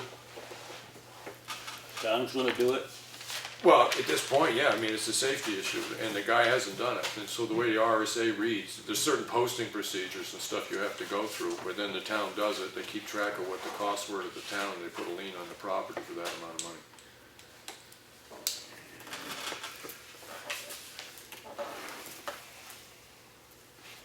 I mean, this, we've been, you've been talking to this person for 3 months, and he never, hasn't done a thing, so it's not sneaking up on him. Okay. Grant application, and trying to get a fund for doing grant applications. I don't think we're putting that forward. I did talk with Claudia, trying to get the logic when we've got a building fund, and most of your grants are going to be applied to buildings, and that money can come out of that. And the money involved in that is when you are asking somebody, we got this project, they come and evaluate the project and then decide whether there are any grants to apply for, but that evaluation costs money, and that's kind of what we're looking for. Procurement policy, we just received a copy that's been sort of updated from the attorney, and we will be going over that at our next work session on Tuesday next Tuesday at 1 o'clock. All right. The last thing is just whether or not the Molly Filbert culvert replacement is just no need for engineering. You were trying to get verification of that? Yes. All right, still working on that? Okay. Yeah, I haven't heard back from. Okay, and then we got the Boston Post cane. It's going along okay, Lenny? Yeah, it ends, application's in today, Okay, all right. so then, So, and do we have the certificates too on hand and all that stuff? Yeah? Yeah, Okay. when we do them, when we Yeah. find out who the person is. yeah, Okay, all right. yeah, and You then saw we'll just my set it. action folder, right? Yeah, makes no sense, Okay, two people yeah. Or it's were just a- nominated. Yeah, it's a One nine. of them is not qualified. There's an extra word in the sentence, I Oh. think. Well, that was in between our computer problems. Yes, this one has not been living in Wolfboro for the last 6 months and is renting his home out to non-relatives. But why does the fact that he doesn't live in Wolfboro mean anything to us? You're There you correct. go, okay. Actually, he has been living in Wolfboro Yeah. for the last 6 months. Okay. That's just what you figured, Lenny. What happens when you have computer issues? Can't do anything. And we did have, there was a note that came in, a request from this resident that we consider asking the budget committee to put $6,000 in the town hall restoration trust funds to work on the alarm system, the fire alarm system. So it says, the letter is, please consider adding $6,000 to the 2017 town meeting warrant. And for that purpose, we do have a town hall restoration fund that has significant money in it until you put it up against the cost of painting it. There's just barely enough to do that. So what do you guys think about asking the budget committee to throw another $6,000 to cover the possible costs of a fire alarm system? I'm all for it. Yeah. Would the money come out of the library trust fund? Yeah, there's the town hall restoration fund. Right, that's got a significant amount of money, but it's basically enough to paint the building, which needs to be done at some point. And this resident was asking is that when we go to the budget hearing, it's to ask them to add an additional $6,000 to that fund specifically for the purpose of the fire alarm. And I'm assuming, Lenny, that when we get to the budget meeting, we'll have documentation about what it might cost and stuff. I mean, because they're gonna say why Tells us 6,000? that. Yeah, so why 6,000 is what they're gonna be asking. So is that a reasonable amount of money to request? Yeah, phase one Yes, was phase one. 58 something. So It was. you get what's Yes. happening? So are you in favor of doing that? Because it's just, I'll inform the budget committee to come to meeting. The 6,000 would come out of the taxation, not out of the fund. Right, yeah, from taxation added to the fund for that specific purpose. Okay, all right, I'll let the budget committee give them a heads up, okay. All right. 6K to fund.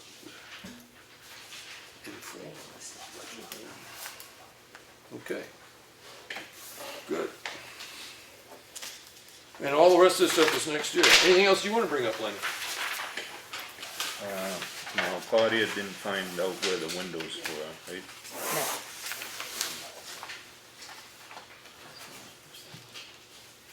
Right, well, we'll get to public comment in a minute, unless this is, It's about that alarm system. yes. Why can't we take it out of that fund? Well, why do we have to paint the whole library at one time? It's Instead not of a taking question. it out and taking it, instead of getting the taxpayers, taking it Right. out of taxation. Yeah, Why I would don't we say, take some of it? please come to the budget hearing and bring the question up. Well, no, yeah, but you guys just made a decision. Yes, we did, Okay. yeah. So I'm just asking, why didn't you think about taking it out of that fund? Because I know what it's gonna cost to end up painting that building, whether we do it in one stage or two. We'd end up having to replace the money we took out for the alarm system to finish painting the building. There's a couple other things that need to happen to the building also, over the course of time, so. I also think is that part of that also benefits the entire building, which isn't all the town's responsibility. I mean, it just, I would rather try to get it as a special amount of money for that purpose. But there again, it's a, comes up at budget hearing, we'll talk about it there, and if it passes there or doesn't, goes to town meeting, the people can have their say about it. Thank you, though. So, Lenny, anything else? No. Okay, Lawrence? Yeah, the budget hearing's on February 9th. Thank you. There you go. There's a school meeting on the budget for school at 10 a.m. on Saturday. This Saturday. Yep. Whereabouts, in the auditorium? Yes, At at the the- school. Yeah, at the Governor school, Wentworth? Yes. I did get a request from Karen Payne, I don't know if we need to vote on this or not, about putting the Grange on the front page of the town report. I don't know if we need to I don't on think we that. need to vote, but I think it's a good idea. It's their 250th anniversary of that particular I building. do, I don't know if we need Yeah. to take a vote on that. No, I think just, you wouldn't have a problem with that, would you, Lenny? No. Putting that picture on there? Okay. So use the Grange picture on the cover. Okay.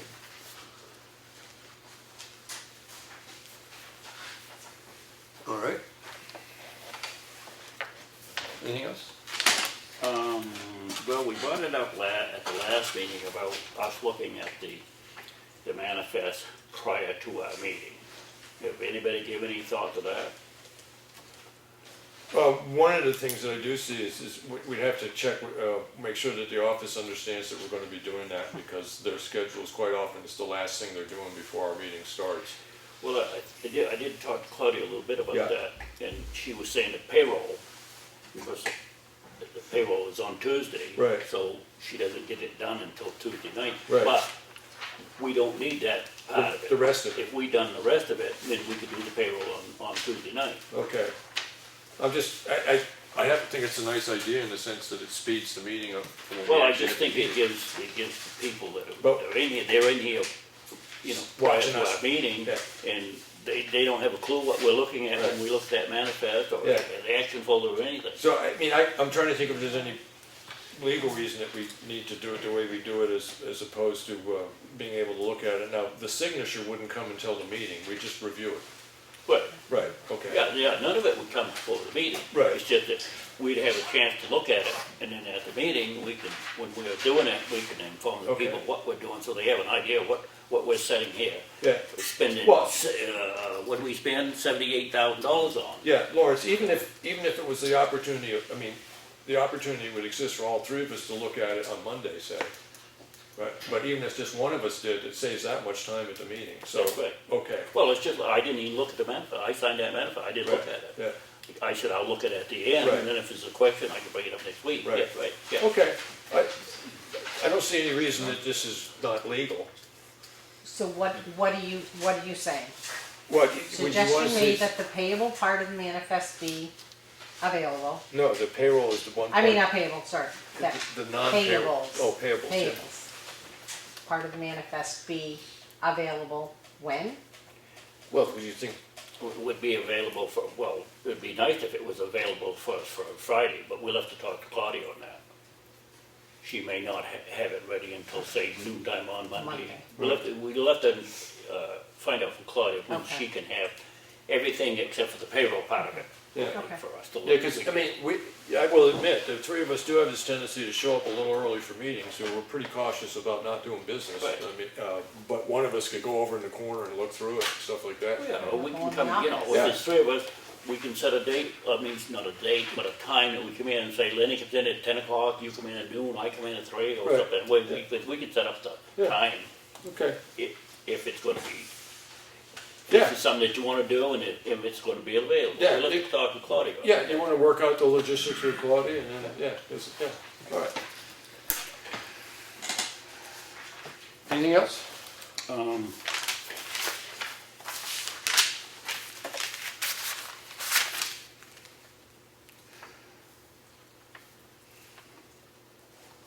Oh yeah, I have a question with the road phone. Road salt? Road phone. Phone. Now, I got a complaint, and he said there was 15.5 inches of snow in the road at 11 o'clock at night. He called the road phone. Who takes the information off of the road phone? Who, Like after they listen to it, delete it? Or you're meaning they're, when, okay, Evans like I'm saying, gets the phone. we had a complaint of 15.5 inches of snow on the road at 11 Okay. o'clock at night. And he put it on the road phone. Now, I called the road phone today, there's nothing on it. Who takes that information off?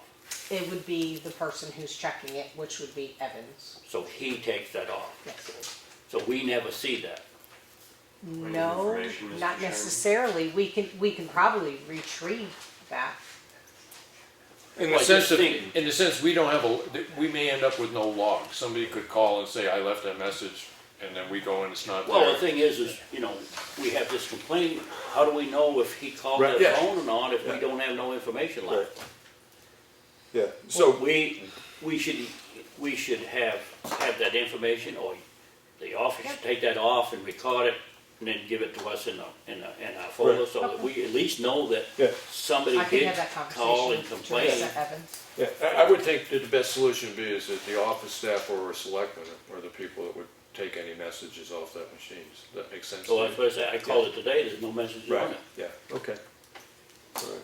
so I think we need to have a different method of the road call. Okay, listen, and I'm speaking of frost heaves, which I did earlier. I did drive around on all the tarred roads in the last 3 days. The one on Jones Road, maybe put a sign up there, but I haven't run into any severe frost heaves other than Pine River Road, Elm Street. Elm Street, yeah. Yeah. So I haven't put the signs up there, but have you seen any other places where you think they're necessary? I mean, Graham 153, that's not us anyway. Well, if one end's the other, we put it on one end, we put it on the other end, you Okay. know, All they're, right. they're rough, you know. Okay. In the wintertime, that's. So so at the intersection with Pine River and Elm, and then at the far end of Elm Street and the far end of Pine River Road, and then at the bridge at Green Mountain. Yeah. Yeah, okay. Yeah, looks like, yes, in the back. You apparently did not drive down Ironworks Road because you need a Dramamine to drive down. that Okay, road thank you. right Yeah, now. and you're right, I didn't drive down Ironworks Road, okay. The other thing, Evans does not check that road maintenance line. Bob Battles checks that road maintenance line and as a courtesy passes the information on to Evans. That is what I was told by the town administrator. Okay, I'll check on that stuff tomorrow. Road. That's what I was told by the town administrator. Okay, I'll check on it. But we need to inform the plowing contractor that he needs to check that from. I mean, I guess give him logins because I would imagine he doesn't know how to get in. Yeah, we'll figure it out. We'll figure it out. So I got road phone issues. Anything else? The other thing, have we been using the 91A request form? Has the office been using that form? Have we been, when people come in, have they been filling out that request form? When they request something from the 91A? If they come in, we will do, yes, we have been using it. If it has been announced, if it's a documentation that you have it at your meeting that you're showing and talking about, no, they do not sign a 91A request because you've mentioned it in the meeting. Well, I think we need to vote on that anybody that comes into the office needs to sign that 91A request form so that we know what type of information's going out of that office. So even if it's, they're able to satisfy it right then and there on a property record? No, I think they need to sign that form. I mean, how else are we gonna keep track of it? I think there's people in this town that abuse that 91A. That's just my opinion. Okay, and I understand. In one sense, Lawrence, I understand that some people may request more information than others, and Yes. some of those requests require that we pay salary while somebody goes dig all this information up. And there have been instances where they actually haven't even come back and got the information that we spent money having our staff put together. But the state says that everybody has the right, they can abuse it all they want. I mean, the state does not offer. That's very good. Yeah. They have that right. Yeah. That's right. And I do remember in the discussion we had about this in the past, is some of these requests are fairly simple and they fill them right out in 5 minutes. I did make a recommendation back during that conversation, is that if it's something that cannot be satisfied while the person is standing there, is then they fill out the form. Because you're asking this person to come back, you're telling them, I can't give you this right now. Right, fill out the form, and I'm assuming that the form has something on it that will stipulate when we expect to have that information. But every single time that somebody wants 91A, all of a sudden we've taken something on office staff time that takes them 5 minutes to satisfy. Now they've got to fill out the form, talk to the person about the form, file the form, and now you've added to a 5-minute job, you've turned it into a 15-minute job to give somebody a property card. So my recommendation would be is that they fill out the form when the request cannot be satisfied immediately. Well, if it's something simple, I mean, how long does it take that person to fill out that form? They're just gonna write down, I need. Right, and meanwhile, the people that we're paying are standing there waiting while they fill it out, answering questions about what do I put here. Everything that, when anybody comes to that window, it costs time. That's all Right, and now we're gonna, by having somebody come in that just wants a property card, they can go pull it out, they can give it to them, or they can tell them how to get it on the computer and it's done. Right, that's took 3-4 minutes. Now, if we requiring that they fill out the form, and then we gotta keep track of those forms and file them and stuff like that, we've taken a 5-minute job and turned it into a 10 to 15-minute job. It's just, I agree with you, that if it can't be filled out, if the request can't be met when they're at the window, they're gonna have to come back, then fill out the form, because that's CYA for us, because it does stipulate when they were here, so if they come back, say, I asked for this 3 days ago and I didn't get it, you say, listen, you signed the form, it was yesterday. So, how do you feel about that, is if the request cannot be filled immediately, please sign this form? I just think that the people come in here and they spend 2 hours looking for something 91A. Yeah, That's wasting a lot of time. taxpayers' money. Yes, it is, Okay. yeah, So that's why they signed this form. right, And that form says they get 5 days with which to right, yeah. come up with that, or Right. come up with a reason why they can't get Yeah, it. no, I agree with you on that side, but what if they come to the window and Cheryle sits back there and says, this is what you need to do, or it goes over, pulls it, says, here it is. A minute later, they hand it to them. There's no reason to sign the form then. Well, if it's something simple, I mean, how long take them to sign that form, what they're looking for? Well, it's Fill in not- for I don't- Probably the cash card, or whatever they're looking for. I don't care how long it takes the patron to sign the form. What I care about is how long it takes our staff to deal with a form, and it's gonna take 10 minutes to deal with a form. You add it up, go get it, give it to them, explain it, answer the questions Copy while of they're it. filling it out, accept it from the people, and go file it. That's, Okay. I'll make the motion that anybody comes in, with anything underneath 91A, that they need to fill out the form. I'll make that motion. okay. Any Well, second? months ago, when we discussed this, we had left it up for the office staff to use their judgment. Just like Henry said, if it's something they gotta research, yeah, sign the form and And we'll get it to you. we'll get it to you. But if it's just like a property card, they can do that in 30 seconds Well, and, they're saying the property card is all done through email. It's not coming through the office. If an individual does not have email address, we can't email it to them. We have to take the time to go ahead, print it up, just like assisting them out in this reception area. You know, if they, on the computer, that's a public computer, but not everybody knows how to use it. So sometimes we take the time to assist them. If they have email, I just jot down the email address on their form and say, I'll email it to you. Just like when they email me, since this whole discussion, I've been putting email request, 91A email request. I put a folder. Now, anytime someone requests it, I dump it into that folder on my computer. So anytime any one of you want to come and look at that, I feel as though the office is being accused of not doing our job, because I thought we were doing pretty good with 91As since the board agreed. Well, the motion that's on the table right now wasn't generated in the sense that the office wasn't doing something. It was put forward because of purported abuse of people in town with 91A requests. That was what Lawrence put on the thing. The motion right now is there's a motion on the floor that every time somebody wants comes in with a 91A request for any information, is that they have to sign the form. That's the motion right now. And any second. And hearing none, the motion doesn't pass.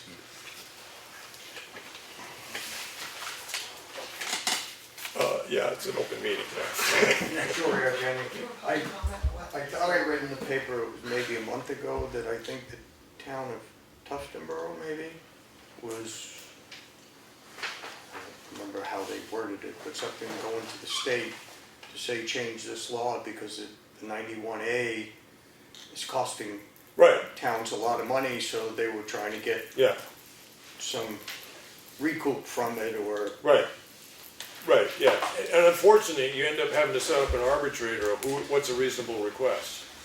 And that's always gonna be an arbitrary decision on somebody's part, you know, so it's gonna be an intriguing court case. But what I meant, if other towns reach out or are having this issue, I would like to think that maybe Effingham would sign on to that to see if they would change Yeah. the law and, you know, Yeah. even if the state said, I'm gonna okay, put for every forward- copy is 10 I'll put forward as a cents. suggestion, that hopefully I can get it done by next week, but just get a letter to send to our state representatives from the selectmen. I'll draft something, Lawrence, it just says about, You know, I mean, for a property card or that kind of stuff, but I mean, if you get into, you know, where you have to go back and try and research, that can get expensive. Yeah, okay.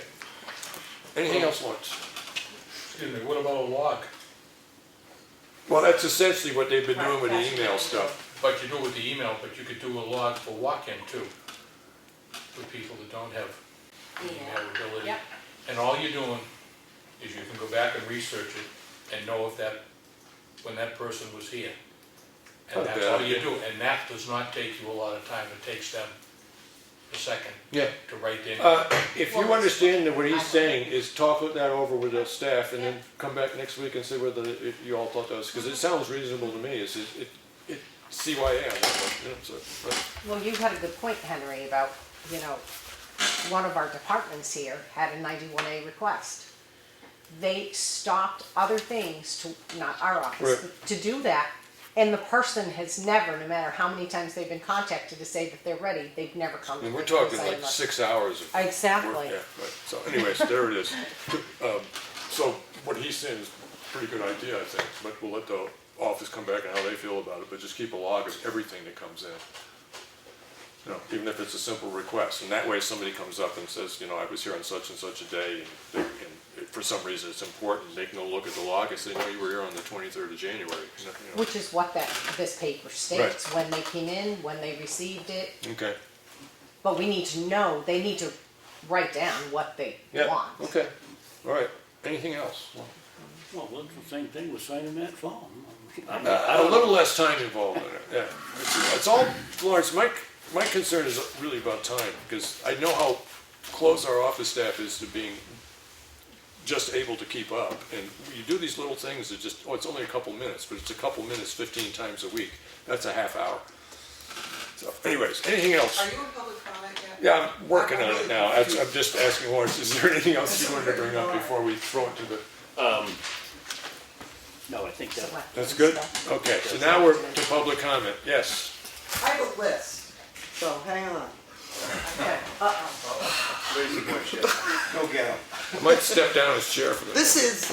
This is resident Maureen Spencer Okay. talking.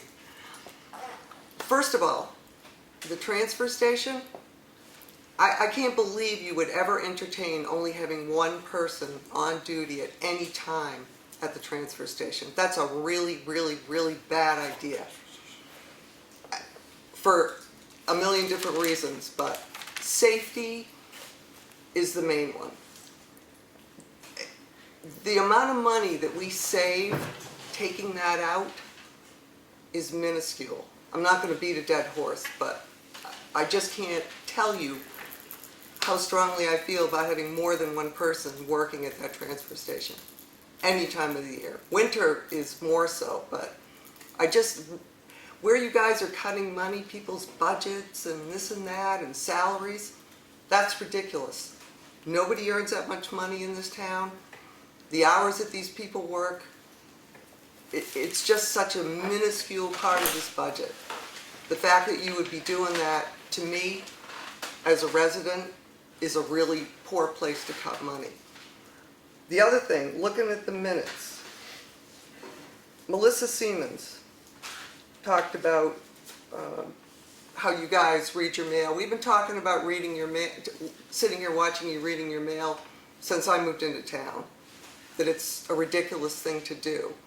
But I thought you guys talked to the lawyer about that, and that you couldn't, all of you couldn't sit there and do it at one time. So you're stating, excuse me,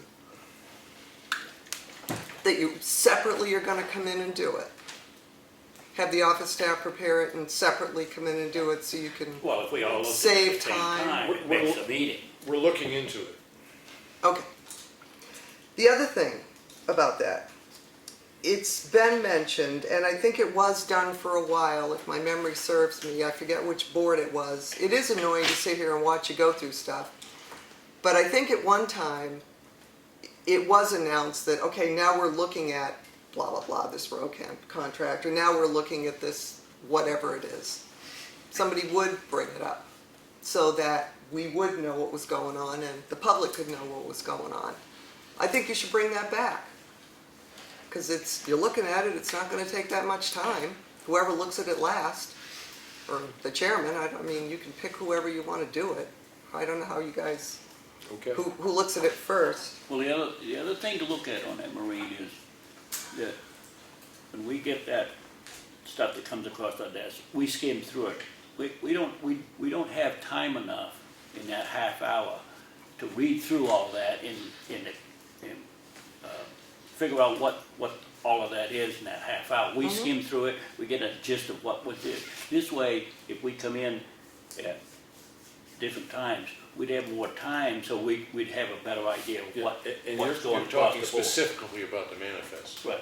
No, I don't have a problem with, I think it's a great idea that you guys come in prepared. My question is that legality wise, I always thought that if you guys were all here, you couldn't start, the All right, meeting well, doesn't start till. I understood that the proposition that was put forward that we're gonna talk to Claudia about, because there's timing on when the records will be completed, Right. have to be worthwhile Right. looking at, is that it wouldn't be something that we did that when we came here, it would be done the day before, or something like that. And I understand that, and I do think it's a great idea, so you guys are up on that. My point is that when you're looking at stuff, when you start the meeting, you can say, we're now looking at this, So we're now you're on looking the at action this, folder, we're now the mail, looking the at this. signature folder. Yes, and you Okay. used to do that, or I forget which board it was, but that used to be done at one time. Okay. So the audience had a better idea of what you were doing. Yep. I forget what the other thing was. Sorry, I just forgot what the other thing was. We could come back to you if. Okay, sorry. Does anybody, in the back, Mr. Hart. Tom on School Street. Getting back on the transfer station, hiring a guy in the, waiting in the wings or whatever. And then, I think, I was just talking about you guys gonna go over contracts and all. One of them that he mentioned was the snow shoveling contract. Right. How come we can't combine those two? 'Cause last year I think we paid, what, $8 grand for someone to shovel snow, right? How come we can't combine the two so this guy can fill in at the transfer station and also when there's a storm, come down and shovel? He's probably gonna do it for, well, you pay a snow. Because you may find somebody that's capable of shoveling that doesn't want to work at it. No, they could be called in for the transfer station also. That way there's one set of workman's comp and with one guy you gotta deal with. I don't know, I do know that when the public heard how much the contract for the snow shoveling was, more than one person in town expressed an interest in filing for that contract the next time it came up. We'll add a little part-time at the transfer station also along with Right. the. I gotta admit, I'm a little leery about taking a seasonal job and putting it with a year-round job. I mean, I think you'd be saving some money. well, you end up paying this I think wage. you have a good idea there, Tom. I don't know if we could find somebody who would be willing to do the transfer and the shoveling at the same time. But it's a good idea, yeah. Yeah. Just a thought. And I gotta admit, one of the way I look at what the cost of doing the snow shoveling and stuff like that is, I'd rather have it out to bid, get the person that's willing to do it for the least amount of money, but, yeah. We only have one person that has in the last 3 years, Right. and he has hesitated every time, because he really doesn't. He Right. wants it, but he doesn't want it. Yeah, I know. Yeah, but, okay, thank you. Yes, I do need your name, sir, just for the minutes. Steve Regal. Okay. Talking about the transfer station, I've been a project manager in industry forever. What I believe would be adequate to happen would be put the money into the budget. Because you need the money earmarked in the budget Right. for this person, right? Yeah. But in the meantime, instruct Mac, who is in charge of the transfer station, Yeah. to keep a record of his staffing for each day that the transfer station is in operation Yeah. and who they are. Now, that's a very, very low-tech Yeah. thing to have to do. Present it to you guys after a couple of months. That's all you need. Look over 2 months and see if there are any holes in there. See if there's anything, has he been scheduling his people properly? Right. because they are in fact part-time people. Right. So he can schedule so that a person works Wednesday and Sunday, and another person works Saturday and Wednesday, and, Yeah. and so forth, and him as that third person. Then and only then will you know if he really needs another person. Okay, thank you. And project manager, I'll remember that. I'm not volunteering. I'm retired. There's times when I'm just looking for advice. There's times when I look for advice on process. Advice is free. On process, yeah, right, okay. Thank you. Yes, John Meisner. I asked last week if we talked to the engineer, Lawrence, about painting that bridge on Elm Street. Does he do that? And I didn't ask him, I forgot that, John, and I meant to ask him that today, and we got talking about this Stevens Road Bridge, how we're gonna put the barriers in and that, and I just plainly forgot to ask him that. But that is something I will ask him, because he's probably been involved in that process Yeah. before. Yeah. thank you. And I'm not done yet. One other thing. On the thing of the transfer station. Now, Mark said he's going away for 2 weeks. Does anybody have the certification? Did you go for certification to carry over? Because there is a RSA saying that someone has to have, I forget what class Yeah, it is, to keep the transfer station open. yeah, It was Bill Pycott Yeah. at one point. He went and got that class. yeah, as far as I know, we worked out an issue with, Mark was able to establish that bona fides. As far as I remember, when I first became selectman, that was something that was just happening Okay. at the time, right? And then I know in the very beginning, I took a class, but that was 5 years ago. I probably need to see if it happened again. Yeah, you get the class, yeah. If it needs to be updated, but, all right. Okay. Anything else? No. In the corner. Mike Cahalan. 91A, part of the log keeping is so that you don't exceed 5 days theoretically when a request comes in. Right. Because that's when the town accepts a certain amount of liability or can be held accountable. Right. I look back to May of 2016, the draft that you guys were circulating, and I've requested so many times, I haven't gotten it. October 21st, when I requested how did Mr. Edwards determine we were going to need to put out for RFP the Elm Street Bridge. I haven't gotten it. The request, the proposal for procurement, where did it come from? Unanswered. The Excuse me, what was the last one? The procurement policy, that Oh. wasn't answered here. Melissa Siemens answered it. Oh, I'm sorry, the one that we're looking at came from our attorney, so. Okay, well, no, that was prior. Then there was the RFP for Elm Street. Where did that originate from? Because I know you didn't put it together, so those things, I never got answers where the origin was. And it was the same with the fire department policy. These are several requests that went unanswered, and it's not like that stuff doesn't exist, it just isn't there. So a lot of these 91A requests are going unanswered. They come from Lawrence. He keeps bringing up 91A. You got to start fulfilling these, I think, at some point. So when you're considering what the people, the issue the people have coming in, you want to control that. You got to supply the information that you do have, and that's not happening. And I think that's the greater concern. Okay, To me. all right. Anything else? Never ends. Yes, what's up? What's up? I'll read it instead of reversing it. Just 10 lines. A request. The select board consider hiring Ekman Engineering to update, correct, and complete specifications for the Stevens Road Bridge. Reason. Last week's Effingham Budget Committee brought knowledge that a span the length needed is usually generally less expensive as a poured deck versus precast. Mm-hmm. That's my request, just that you look at this. My feeling is that your bid request that went out initially late last summer to be done had numerous faults.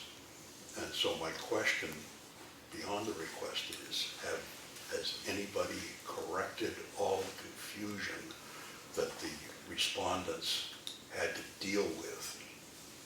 I will say it's been my assumption, and I haven't had a chance to talk with the other board members on that, and again, this is my assumption, is that we would be having Effingham reviewing that process before we continue.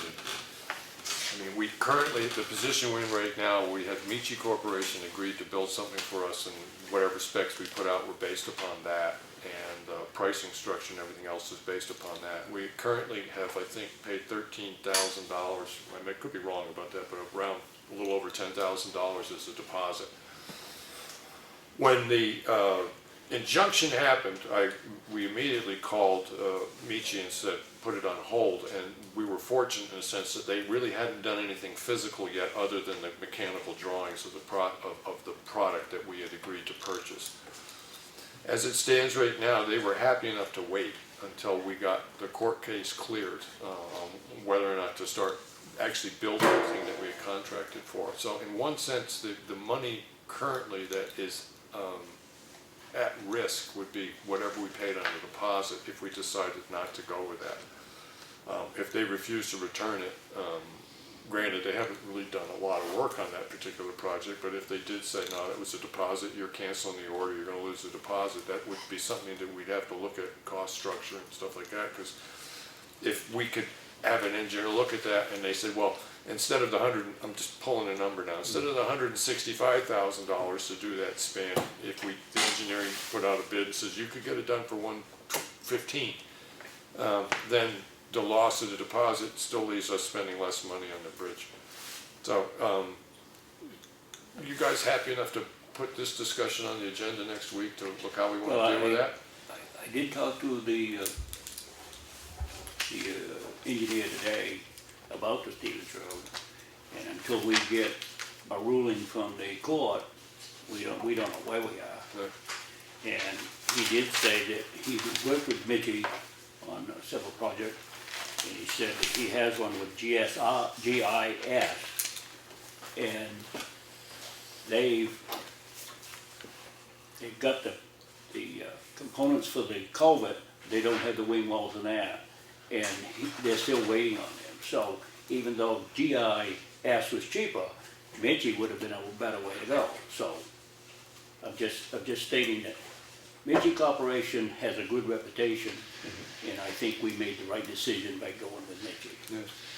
And the other thing is, Dave said that he would take that from the beginning to the end on these. Who is he taking what? Dave is, I'm assuming it's Dave Ekman. Dave is the Ekman, Dave Ekman. Okay. Yeah. But, going back to what Henry just envisioned, a possibility that by going to a poured deck instead of the casting, if it came out less money. And this I only base on what the three of us heard at the budget committee meeting last week, that there are three potential possibilities for snow road, and the cheapest one, or the question was precast or poured deck, and it was confirmed here that poured deck, that length, up to a certain length, is less expensive than a precast. So I'm just asking, I'm requesting that you come up with some hard fact figures that say, no, it's not going to do the poured is going to not make up the difference. Well, we asked that question today with Dave, and he said he wasn't sure if the arch type would be cheaper than a box. He couldn't give us an answer. And I can understand that. He's given the question today and he doesn't have the paperwork and everything else, and he has to go back and come up with a figure. And that's what I'm requesting that you consider doing. Yeah. And Lawrence, from what you're saying, it sounds like you are considering that. You know, if Dave Ekman looks at this and says, you know, you've got, that's a good price for prefab, but we could do it less poured. The engineer said that precast is more money until you get up to a certain length. Once you get to 50 foot, then precast comes into it. Right. So if it's under 50 foot, a poured he calls it a one-way slab, is cheaper than going with precast. Yeah, and I will say, Lawrence, is at the very beginning of this process, you looked at a port deck there. Well, we looked at the three-sided culvert, Yeah, right. where you pour Yeah. the footings and then you put so So you not, this span that's proposed for Stevens Road is how long? this is only a 10-foot span. Yeah, So, it's just a request that you. I do think that consider. it's the select, and I'm speaking for all of us, tell me if I'm wrong, guys, is that is part of what we're looking at. Is that if we do proceed with Stevens Road, we will end up choosing the least expensive viable option. Right, do you agree with that, Lawrence? Well, yeah, if it's cheaper to put footings in and then put a notch box in, yeah, why not? If it's cheaper, but the reason that Ekman said that was because the state doesn't like to put a box in. They don't want anything that has a bottom in it. They'd rather see an open bottom box. But we got the approval for a box, so. But that's where we're at. if it's going to cost more than doing it a The way other that's way. been presented recently, that's all my request is. So, Lenny, I just wanted to I make mean, sure. Mitchie makes it either way. He'll make an arch type box, or he'll make a full box, either way. Lenny, I just want to make sure that you, because I spoke for all of us, is that essentially Ekman is going to look at this process and the selectmen kind of agreed that we will take the least expensive viable option to span Yeah, Stevens he Road. told us he'd look at Yeah, it. right, okay. So I think your concern and your request is the way we're operating.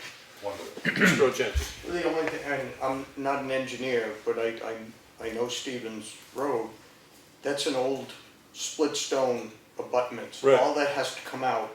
So just in my head, there is no way that you could put abutments in, take the split stone out, pour abutments, and put a slab over the top, I don't believe, with wing walls, cheaper than putting in a Right. box culvert. Like you Right. said, you're looking at a 10-foot Yeah, span, you would need more of a span, I would think, because you need to to put abutments Yeah. up.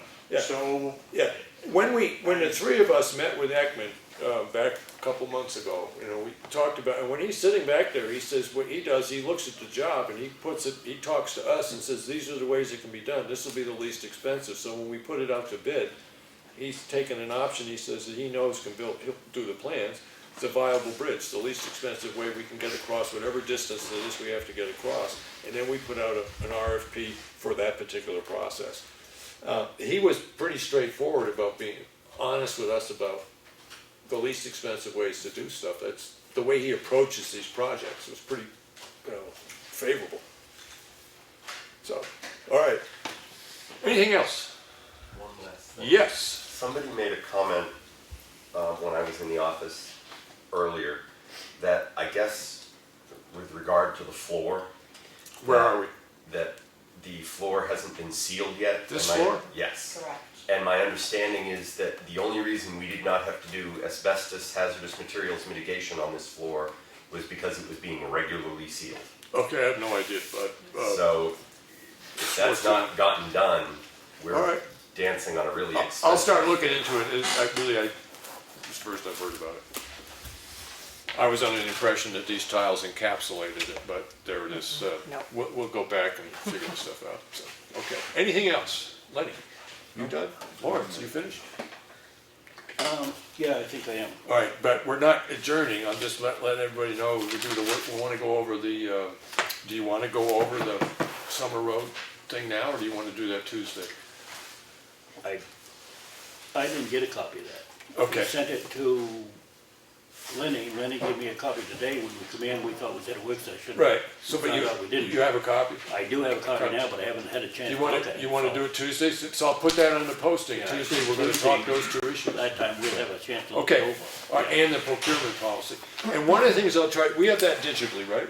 The procurement Procurement, policy? yes, we do. What I'll try to do is get copies printed up double spaced and have those emailed to you, because that way, it's just a lot easier when you're going through making notes if it's double spaced. It gives you a space to write your concerns and stuff like that.